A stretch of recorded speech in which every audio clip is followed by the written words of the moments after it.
ईशा की इस तरह से डेथ होना एक बहुत दुर्भाग्यपूर्ण है। इससे घटिया और गलत काम कोई नहीं हो सकता, परंतु पिछले 5-6 दिनों से ये विषय चल रहा है। बहुत हाइप है इस विषय की, मीडिया भी कवर कर रहा है, हम लोग भी बराबर, हमारे लोग गांव वालों से, परिवार से संपर्क में हैं। परंतु दुख की बात यह है, महिला आयोग के नाते मैं ये कहूंगी कि हमारी एक बेटी गई है। विषय कैसा भी हो, मर्डर है, आत्महत्या है, ये विषय नहीं था। एक बेटी का जाना मुख्य विषय था। इस पर जो राजनीति हुई उससे दुख है। और सरकार ने हर पहलू परिवार का माना। मेरे साथ सरकार के, बिरादरी के, समाज के, सरपंच, सारे लोग गांव के बैठे हैं। हमने बड़ी गहराई से 2-3 दिनों से चर्चा की कि परिवार ने जो जो बात रखी, जो जो वहम उनको था, असंतुष्टि थी। आप देखिए, पहली असंतुष्टि उनको पुलिस कर लेकर थी। प्रदेश के मुख्यमंत्री ने पहला स्टेप यही लिया कि पुलिस हटा दी, ताकि किसी को ये ना हो कि इनकी पुलिस ने ऐसा किया। दूसरे अधिकारी सौंपे गए, उनको महिला आयोग ने भी 24 घंटे का अल्टीमेटम दिया, सरकार ने भी दिया, और उन्होंने अपना वर्जन निकाल के सामने दिया कि बच्ची के बैग में जो एक चिट्ठी मिली, उसमें बच्ची ने अपने माता पिता से अपील की है, सॉरी फील किया है, जो भी वो मैटर था।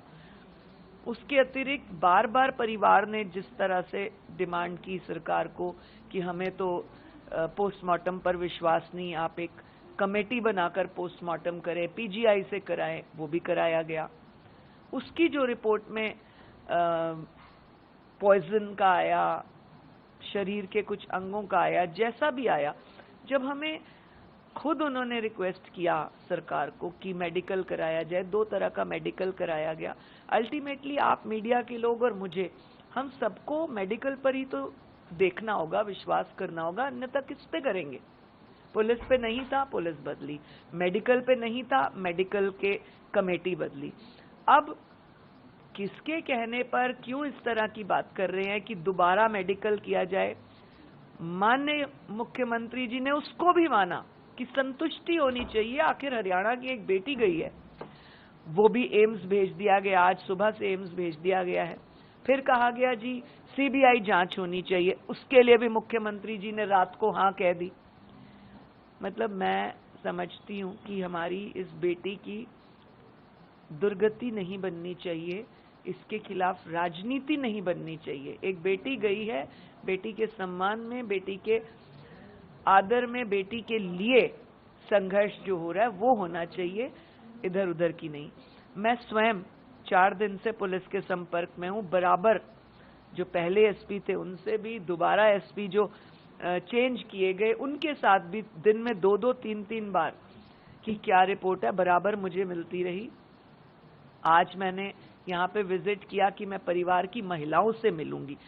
अक्सर आप देखते हैं कोई अनहोनी हो जाती है परिवारों में, तो महिलाएं जब बैठती हैं तो एक जो है तसल्ली होती है, आपको थोड़ी संतुष्टि मिलती है अपनी बहनों से बात शेयर करके। मैं आई हूँ, मैं शाम के 5 बजे तक बैठी हूँ।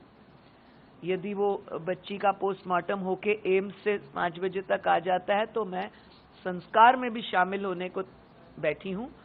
परंतु किसी के कहने पे, किसी के दबाव में गलत राजनीति नहीं करनी चाहिए।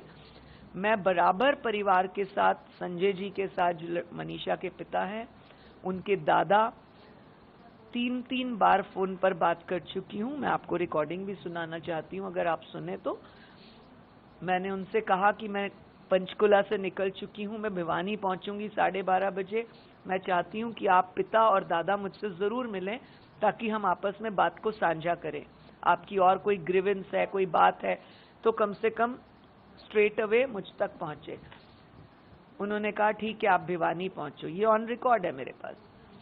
12:45 बजे जब मैं भिवानी गेस्ट हाउस पहुंची, मैंने पुनः फोन किया तो दादा ने कहा कि हमें ये निकलने नहीं दे रहे, हम यहाँ फंसे हुए हैं, आप यहाँ आ जाओ।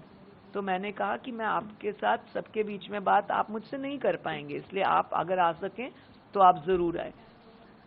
तो उन्होंने कहा कि हमको यहाँ से निकलने नहीं दे रहे। निकलने नहीं दे रहे, कौन लोग हैं जो उनको निकलने नहीं दे रहे? क्या हमारे घर में दुख होता है तो क्या हमारा पूरा परिवार फैसले नहीं लेता? तो ये कौन लोग हैं जो उनके लिए फैसले ले रहे हैं, ये देखा जाना चाहिए। और पुनः कहूंगी कि बेटी के उस पे राजनीति नहीं होनी चाहिए। यहां पहुंचकर, भिवानी से इस गेस्ट हाउस में पहुंचकर, उनके गांव के गेस्ट हाउस में पहुंचकर मैंने फिर फोन किया। उस मनीषा के भाई से मेरी बात हुई, उन्हें मैंने बताया मैं रेणु आंटी बोल रही हूँ, महिला आयोग की अध्यक्षा हूँ, ये भी रिकॉर्डिंग मेरे पास है, मैं आपको सुनाऊंगी। उसने कहा दादी से बात करो। मैंने दादी को पूछा, ताई मैं यहाँ पे आई हूँ, मैं आपसे मिलना चाहती हूँ, तो या तो आप आओ। तो उन्होंने कहा आप आ जाओ। मैंने कहा गांव के बॉर्डर बना रखे हैं, ये कौन लोग हैं कि मेरे हरियाणा के, मेरे देश के, मेरे गांव में मुझे नहीं आने दे रहे? ये कौन लोग हैं जिन्होंने ये झाड़ लगा के बैठे हैं? परिवार के तो आप खुद वहां बैठे हुए हो, तो ये कौन लोग हैं जो ना पुलिस को जाने दे रहे हैं, ना समाज को जाने दे रहे हैं? कौन लोग हैं ये जो वहां पर डेरा डाले बैठे?